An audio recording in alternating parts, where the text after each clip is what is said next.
वक्रतुंड महाकाय सूर्यकोटी समप्रभ निर्विघ्नं कुरु मे देव सर्वकार्येषु सर्वदा सरस्वती नमस्तुभ्यं वरदे कामरूपिणी विद्यारंभं करिष्यामि सिद्धिर्भवतु मे सदा गुरुर्ब्रह्मा गुरुर्विष्णू गुरुर्देवो महेश्वरा गुरु साक्षात् परब्रह्म तस्मै श्री गुरवे नमः. ओम श्री कुलदेवताभ्यो नमः. श्री मातृपितृभ्यो नमः. ओम श्री परमात्मने नमः.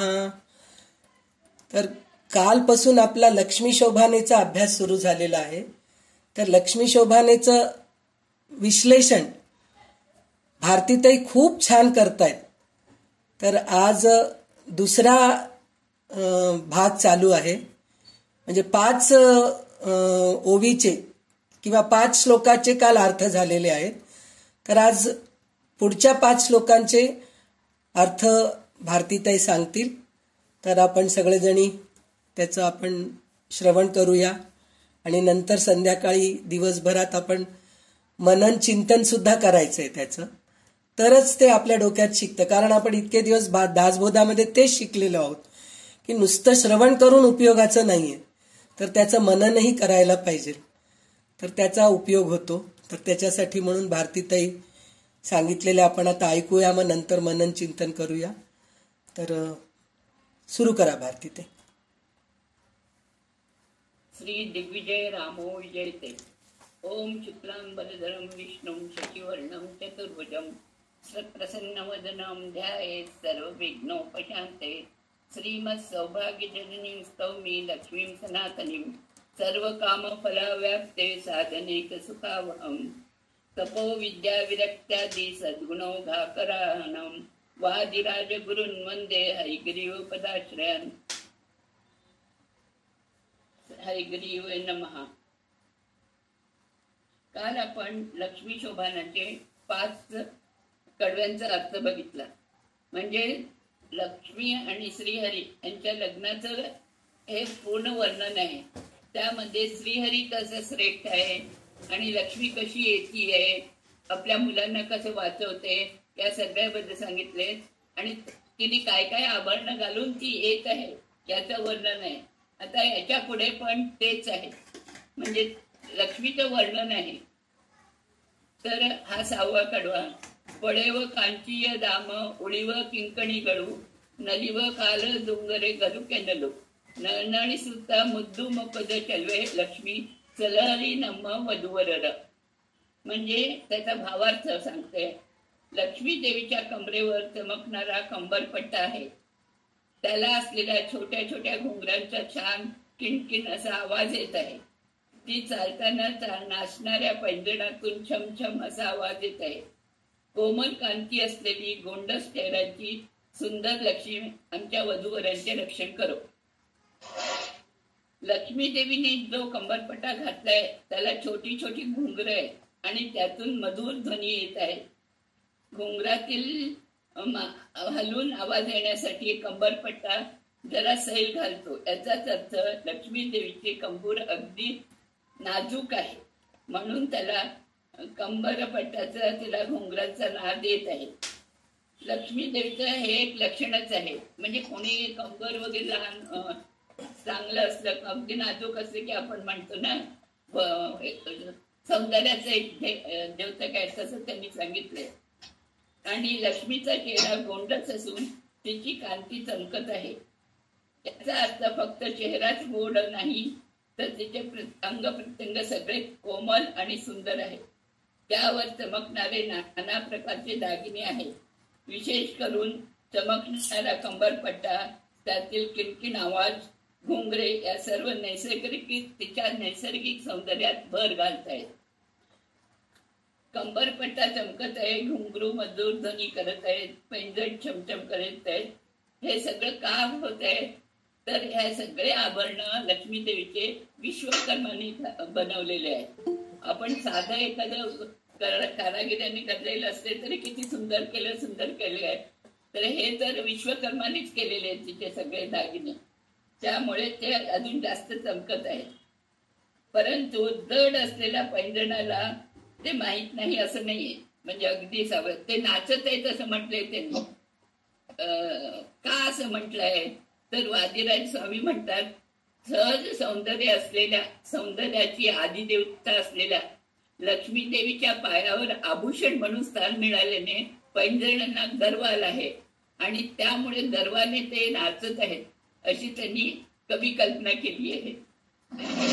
देवीची आराधना करता आपण सगळेच म्हणतो, गेंजे कालगळ ध्वनी तो ऋत, हेज्जे मेले हेज्जे निपुत, मज्जिगे ओळगीनं बेंडे ते भाग्य लक्ष्मी बारम, अशी आपण पूजा करताना म्हणतो.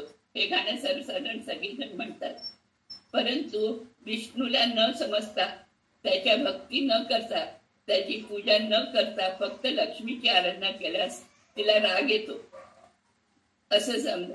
तेच परवा आमच्या स्वामीजींनी सांगितलं की भाग्यले लक्ष्मी बारमा म्हणजे काय, ती पावलावर पाऊल टाकूनच येणार, असं उड्या मारत जोर जोरात धावत येणार नाही. पण आजच्या पिढीला काय झालंय की कधी शिकणार, शिकल्याबरोबर आपल्याला नोकरी, नोकरी झाल्यावर घर कार, म्हणजे पूर्ण 40-50 वर्षात त्यांचं सगळं आयुष्य पूर्ण होणार असं त्या कल्पनेने ते जगत आहेत. त्यामुळे पारमार्थिक आणि आध्यात्मिक दोन्ही सुख त्यांना लाभत नाहीये. तर म्हणून लक्ष्मी देवीच्या अलंकारांनी केलेल्या ध्वनी भक्तांची विष्णू पूजा, त्याची सेवा असे समजावे. आणि हे किनकिन छमछम इत्यादी जे ध्वनी आहेत ते नुसते देवी येण्याचे संकेत नाही, न समजता लक्ष्मी आभूषणे घालून श्रीहरीच्या पावलावर पाऊल टाकून येत आहे असे समजावे. हेजे मेले हेजे म्हणजे ती स्वतःच्या पायावर पाय टेकून येत नाहीये, तर विष्णू आत गेलाय, त्या विष्णूच्या पायावर पाय ठेवून ती जाते असे दाखवले. म्हणजे दोन अर्थ आहेत. एक तर विष्णू असेल घरात, सगळं पूजा परंपरा सगळं असेल तरच ते होते तिथे, म्हणजे त्यामागेच लक्ष्मी येणार. नुसते लक्ष्मीला तुम्ही बोलवलं, तुमच्या घरी काही नाही तर ती येणार नाही. म्हणून याचा अर्थ त्यांनी सांगितलंय हेज्जे म्हणजे ते विष्णूच्या पावलावर पाऊल टाकून ती येते. आभरणांनी केलेले ध्वनी श्रीहरीची महिमा गात आहेत, त्या सगळ्या ध्वनीचे. वर्ण उच्चार करताना वर्णात्मक आणि धान्यात्मक असे दोन्ही समाजाचे समजावे. म्हणजे नाद, बिंदू, स्वर, शांत, अतिशांत असे वर्णात्मक आणि मंत्र जोर आणि मंत्रघोषाने धन्यात्मक पूजा अभिव्यक्ती आहे. पुरुषांना पुरुष सूक्त, मनुसूक्त वगैरे करून देवपूजा करता येते. सौभाग्यवती स्त्रियांनी यथाशक्ती अलंकार घालूनच लक्ष्मीनारायणची पूजा करावी हे इथे अभिप्रेत आहे. त्याचा फल काय दिलंय तर घरात संपत्ती ओसांडून वाहते, या ओळ्याचं फल. नंतर पुढचं, रन्नद मलगट्टू चिन्नद आभरणगळ, चेन्नई महालक्ष्मी धरसी दळे, चेन्नई महालक्ष्मी धरसी दळा देवी, तन्न मनेय वधवर रसलहली. रत्न आणि मोत्यांनी वेढलेली, सोन्यामध्ये मडलेली सुंदर आभूषणे, अलंकार सुंदर महालक्ष्मीने घातलेली आहेत. अशा अलंकाराने सुशोभित महालक्ष्मी आमच्या घरातील वधूवरांचे रक्षण करावे. तर चिन्ह म्हणजे सोने, कानडी चिन्ह म्हणजे सोने, ते अभिजात रूप आहे त्याचं, ते जन्मतःच सुंदर असते. अशा सोन्यामध्ये रत्न आणि मोत्यांनी रचलेले अलंकार लक्ष्मी देवीने घातले आहे. अगोदर सोन्याची आभरणे घालण्यास 3 कारणे आहेत. सोन्याचे आभरण का घालावे तर अलंकाराने कांती सुंदर होते.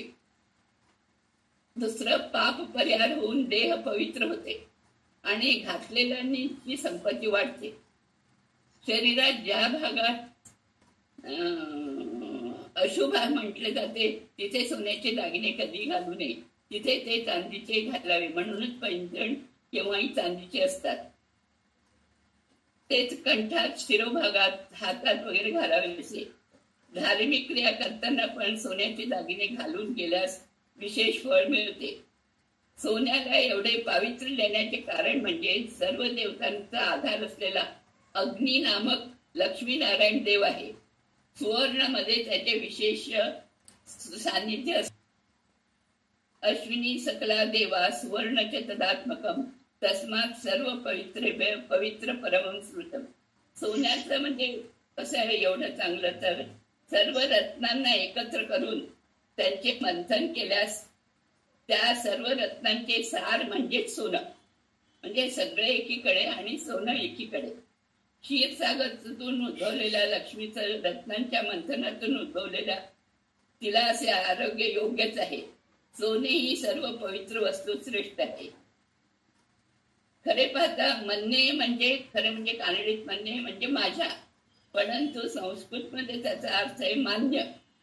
वधूवरांना परस्पर मान्य असावे, त्यांना एकमेकाविषयी गौरव असावा. अशा घराला लक्ष्मी स्वतःचे घर मानते. जे तिचे भक्त असतात त्याचे घर ती स्वतःचे घर समजूनच घरातील वधूवरांचे रक्षण करते. ब्रह्मांडम वरमंदिरम सुरगुणम यस्य प्रभो सेवका, या वचनाप्रमाणे संपूर्ण ब्रह्मांडच देवीचे घर आहे. यामध्ये असणारी सर्व तिची लेकरे, ती जगन्माता या अर्थाने सुद्धा आपल्या घरातील वधूवरांचे रक्षण करते.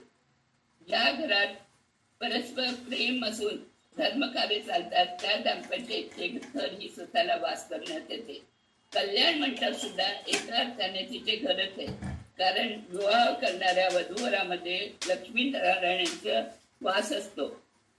लक्ष्मीमध्ये वसामी नित्योत्सव मंदिरेषु, वधूवरांच्या माता पित्याने पहिल्या पदात सांगितल्याप्रमाणे वरात नारायणाचे आणि कन्येत लक्ष्मीचे अनुसंधान करावे. तिथे जमलेल्या बंधू बांधवांनी पण याची जाणीव असेल तर ते कल्याण मंडप सुद्धा लक्ष्मीचे घर होते आणि ती वधूवरांचे रक्षण करते. फळ हे पद म्हटले तर वधूवरू एकमेकांना आयुष्यभर गौरव आणि सन्मान देतात. कुंभ कुंचित मेले इंबित हार गळू, तुम्बी गुरुळ मुख कमल, तुम्बी गुरुळ मुख कमल महालक्ष्मी जगदंबे वधूवरास सलहले. तर भावार्थ काय, कलशाप्रमाणे असणाऱ्या स्तनावर व्यवस्थित असलेल्या मोत्यांच्या हाराने, कमळाप्रमाणे असणाऱ्या सुंदर चेहऱ्यावर भ्रमराप्रमाणे काळे कुरळे केस असणारी जगन्माता महालक्ष्मी आमच्या वधूवरांचे रक्षण करो. अलंकार करण्याचे सुद्धा क्रम आहेत. हार हा मोत्याचा असतो. देवीच्या स्तनांना कलशाची उपमा दिली आहे, कारण आपण कोणत्याही व्यक्तीचे स्वागत करताना पूर्ण कुंभाने करतो. त्यात पाणी भरलेले असते. पाणी म्हणजे उत्तम कुंभ पाण्याने भरलेले असते. इथे देवीचे स्तन हे क्षीराने भरलेले आहेत, दुधाने भरलेले आहेत. त्याच्यावर सुंदर मोत्याचा हार घातलेला आहे. मुख कमलाप्रमाणे असल्यामुळे त्याच्यावर आलेल्या काळ्या कुरड्या केसांना भ्रमराची उपमा दिली आहे. भ्रमण आणि कमळ हे यांचं केव्हाही अविभेद्य घटक आहेत. ते कुठे कमलच असेल तिथे भ्रमर आलाच. म्हणूनच लक्ष्मीच्या काळ्या कुरड्या केसाला मुख्य कमलावर असणाऱ्या भ्रमराची उपमा दिली आहे. आई आपल्या मुलांचे रक्षण दुधाने भरलेल्या पुष्टस्थानानेच करते, म्हणजे दुधाने आपल्या मुलांचं रक्षण करते. तसंच ही जगन्माता आपल्या स्तनांनी आपल्या सर्वांच्या आईप्रमाणे पोषण करून रक्षण करते. ही जगदंबा म्हणूनच त्यांनी म्हटलंय तिथे.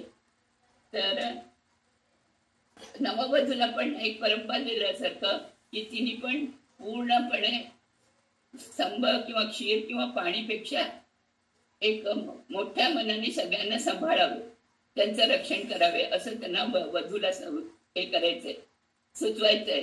ते प्रत्येक अर्थ नारायणचं आणि हरीचं वरामध्ये काय असावं आणि वधूमध्ये काय असावं लक्षण हे ते वादिराज स्वामी सांगत गेले. मुक्तीनं ओलय निटळे महालक्ष्मी, याचं फल काय तर स्थिर यौवनत्व प्राप्त होते. आठव्याचं पुढे मुक्तीनं ओलय निटळे महालक्ष्मी, कस्तुरी तिलक धरसी दळे, कस्तुरी तिलक धरसी दळ देवी सर्वत्र वधूवर सलह. महालक्ष्मीने कानात मोत्यांच्या कुड्या घातल्या आहेत, कस्तुरी तिलक लावला आहे. अशी महालक्ष्मी आमच्या वधूवरांचे सर्व देश काल परिस्थिती या सगळ्यात रक्षण करो. सौभाग्य अलंकारामध्येच मंगळसूत्र पण तितकेच महत्वाचे आहे. मोत्याच्या कुडांना तितकेच महत्व मोत्याच्या कुडांना दिले आहे. मोती समुद्रात जन्मतो, त्याचा देव चंद्र आहे, म्हणजे अधिपती चंद्र आहे. मोत्यामध्ये सर्व व्याधी निवारण करण्याची, पाप परिहार करण्याची आणि आयुष्य संपत्ती वाढवण्याची शक्ती आहे. लक्ष्मी स्वभावता चंचल आहे, परंतु मोत्याचे अलंकार घालणाऱ्याकडे ती स्थिरपणे पाहते. मोत्यांचा अभिमानी देव चंद्र आहे आणि मनाचा अभिमानी पण देव चंद्र आहे. यद्यपि लक्ष्मी देवी चंद्रापेक्षा कितीतरी पटाने मोठी असली तरी धाकट्या भावाला मान राखण्यासाठी त्यावर अनुग्रह करून तिने ते मोती सगळे घेतले चंद्राकडून. आणि या कुड्या शेषदेवाने लक्ष्मीला दिले, मोत्याच्या कुड्या. तर आधी असलेल्या कुड्यामध्ये त्याचे म्हणजे त्या अगोदर अलंकार नव्हतेच नाही, पण जे जे अलंकार दिले आहेत सगळ्यांनी ते त्यातच ऐक्य होऊन जात आहे. हार सरस्वतीने आणि तिलक पार्वती देवीने दिले. तर सरस्वती देवीने माथ्यावर तिलक धारण करण्यासाठीची एक पद्धत आहे. सरस्वती देवीने तर हार दिला, पण पार्वती देवीने तिला कुंकू दिले. माथ्यावर तिलक धारण करण्यासाठी एक पद्धत आहे. तिलक हे दीपज्वाल्याप्रमाणे ऊर्ध्वपुंड असावे. कुंकू माथ्यावर 2 दुपटीच्या लावतात. इथे ब्रह्मनाडीचे द्वार आहे. अनुसंधानपूर्वक लावलेल्या कुंकवाचे ज्ञानाची दृष्टी उघडते आणि या पार्वतीने दिल्यामुळे शंकर पार्वतीचा अवियोग आहे असे अनुसंधान करून कुंकू लावले, म्हणजे जीवनात एकमत येते. कस्तुरी तिलक ललाट पटले हे वचन कोणी ऐकलं नाही. कपाळावर देवीने सुद्धा कस्तुरी तिलक लावलेले आहे. कस्तुरी 3 प्रकारची असतात, गुलाबी, काळपट आणि पिंगल. पिंगल म्हणजे भुरकट असं. तर त्याच्यात उत्तम कस्तुरी गुलाबी, थोडी गुलाबी किंवा थोडी लालसर असते. आपल्याला काश्मीरमध्ये जे मिळतं ते दुय्यम स्थान. तर ऍक्च्युअली मिळणारं हरिणीच्या नाभामध्ये जे मिळतं ती कस्तुरी श्रेष्ठ आहे. असं असूनही मृगाचे आणि कृष्णाचे पण आपण मृगांचे पहिले घेत होते, आता काही नाहीये ते घेतो. आणि चामर पशुचंच करायचं, शंख पशुपासून तयार होतो. असे समस्त प्राणीजनांना आश्रय देणारी ही जगन्माता आहे. तिलक याचे कस्तुरी काय काय घालतात तर कस्तुरी, गोरोचन, श्रीगंध, कुंकू आणि पंचकर्पूर यांचा मिसळून केलेला असतो. तर गोरोचन म्हणजे काय, ऍक्च्युली गाईचं पित्त जे असतं त्याला गोरोचन म्हणतात. ते हिरव्या रंगाचं असतं आणि ते कृष्ण रूपाने बाहेर पडतं, त्याला ते असते. बाकीचं तर आपल्याला श्रीगंध माहितीये, कुंकू आहे, पंचकर्पूर आहे, हे मिसळून त्यांनी केले. काजळ आणि कुंकू हे सौभाग्याचे लक्षण आहे. हे पार्वती देवीने दिले आहे. अशी ही मोत्याची कुड्या घालून कस्तुरी तिलक लावलेली महालक्ष्मी आमच्या वरावरचे रक्षण करो. फळ काय तर सौभाग्य प्राप्ती. अंबुजने नगळ बिंबधर दशशी, बिंबधन जसवे मुगती मणिया शशी, बिंबधन जसवे मुगती मणिय महालक्ष्मी, उंबुज केली वधूवर्गे शोभाने शोभाने. महालक्ष्मीचे डोळे कमलाप्रमाणे विशाल आणि सुंदर आहेत. ओठ तोंडल्याची भाजी म्हणजे चिरल्यावर लाल होते तसे आहे. त्याचप्रमाणे चंद्राप्रमाणे शुभ्र मोत्यांची नथ तिने घातली आहे. अशी महालक्ष्मी वधूवरांना जेवायला भरपूर देऊन त्यांना भरपूर संपत्ती देते. आता इथे असं काय, आपण वधूला कसं एक एक एक एक आहेर देत जातो तसं प्रत्येक जण महालक्ष्मीला एक एक एक एक आभरण देत गेली आहेत. आणि त्याचं वर्णन वादिराज स्वामींनी छान केलं आहे. कोणी काय दिलं, कोणी पुढे पितांबर वगैरे खूप येतं त्याचं. तर इथे त्यांनी नथ घातली आहे. ती नथ तिला चंद्राने दिली असं म्हटलंय. सौभाग्यवतीचे अजून एक लक्षण म्हणजे नथ. स्कंद पुराणामध्ये लक्ष्मीला नथ चंद्राने दिले आहे. नथ घातलेला तोडल्याप्रमाणे ओठ असणाऱ्या लक्ष्मीने स्वसाच्या कमळाप्रमाणे असणाऱ्या डोळ्यांचा कृपाकष टाकला तर वधूवरांना संपत्ती ओसांडून मिळेल. तिसऱ्या दृष्टीवरच हा समस्त प्रपंच उभा आहे. लक्ष्मीचे डोळेच फक्त कमळाप्रमाणे नाही, आपण कसं म्हणतो करकमल, चरण कमल, म्हणजे सगळ्यालाच खरं म्हणजे लक्ष्मीची उपमा दिली आहे. तर यथा उपासते तथैव भक्ती म्हणून कमळाची उपमा देऊन विशाल दृष्टी सुचवली आहे. हाताला कमलाची उपमा दिली आहे, कारण देवीला मागायला गेल्यावर आधी ती अभय देते, आपल्या जीवनातील दाड्या काढून टाकते. लक्ष्मीच्या हातात मार्दव आहे, ती आपल्या जीवनात मार्दव आणून त्याला अलंकृत केले आहे. म्हणजे तिन्ही कमळांचं वर्णन त्यांनी केलंय, मस्त डोळ्यावरच नाही. तर नंतर तिने आपल्या पायास ही कमळाची उपमा दिली, कारण कमळाचा रंग लाल आहे आणि लक्ष्मीचे पाय पण लाल आहे. तिच्या भक्तांच्या मनातील कल्मशला धुवून ती बाहेर काढते. आपल्यावर कर्मोशात जो चिखल लागलेला आहे तो तिच्या लाल पायांचे चिंतन केल्यावर निघून जाऊन मन स्वच्छ होते. प्रारब्ध कर्म असल्याचे हा जन्म आलेला असतो. नथ मोत्यांची आहे आणि मोत्यांचा अभिमानी चंद्र आहे. औषधी धनधान्यांचा अधिपती चंद्र आहे. त्याचे चिंतन केल्यास घर धनधान्याने भरून जाते. वधूवरांना भरपूर जेवण मिळते, म्हणजे सुख अनुभवायला मिळते. औषधीमुळे व्याधीचा पर्याय होतो, आयुष्य वाढते, असे गूढ अर्थ वालवीराज स्वामींनी समजावून दिले आहे. ही मोत्याची नथ पांढऱ्या मोत्यांची नाही, तर सुवर्ण मिश्रित पिवळसर मोत्यांची आहे घातलेला. महालक्ष्मीच्या अनुग्रहाशिवाय कुठलाही पुरुषार्थ साध्य होत नाही. म्हणून आधी पोटोबा नंतर विठोबा असं म्हणतो. तसं भरपूर जेव्हा देते, आई भोगायला देते, नंतर स्वर्ग सुख आणि नंतर मोक्ष. पण या सगळ्यातच ती विष्णू बरोबर असते आणि ती आध्यात्मिक विष्णू भक्ती केली तरच ते मिळते आपल्याला. अगोदर समुद्र मंथनात आधी अलक्ष्मी उद्भवली. ही महालक्ष्मीची मोठी बहीण आहे. त्यामुळे क्षुधा, तृषा, दारिद्र्य इत्यादी विकार येतात. महालक्ष्मीच्या कृपेने यांचा परिहार होऊन यह परलोकी अलक्ष्मीचा प्रभाव दूर होतो. अशी महालक्ष्मी भक्तांचे रक्षण करते. असे मंत्र दृष्ट्या ऋषींनी पण ज्यांना लक्ष्मीचा साक्षात्कार झाला तर त्यांनी पण सांगितले आहे. महालक्ष्मी महाविष्णूला एक क्षणही सोडत नाही. महालक्ष्मी नित्य मुक्त आहे. तिच्या कृपा कटाक्षाने श्रीहरीच्या द्वारे मोक्ष साध्य आहे. घरात धनधान्याची समृद्धी होते.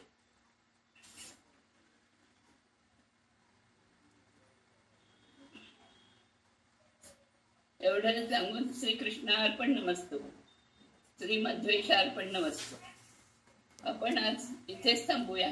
उद्या पुन्हा पुढच्या सगळ्यांचं वर्णन करू. हरे श्रीनिवास.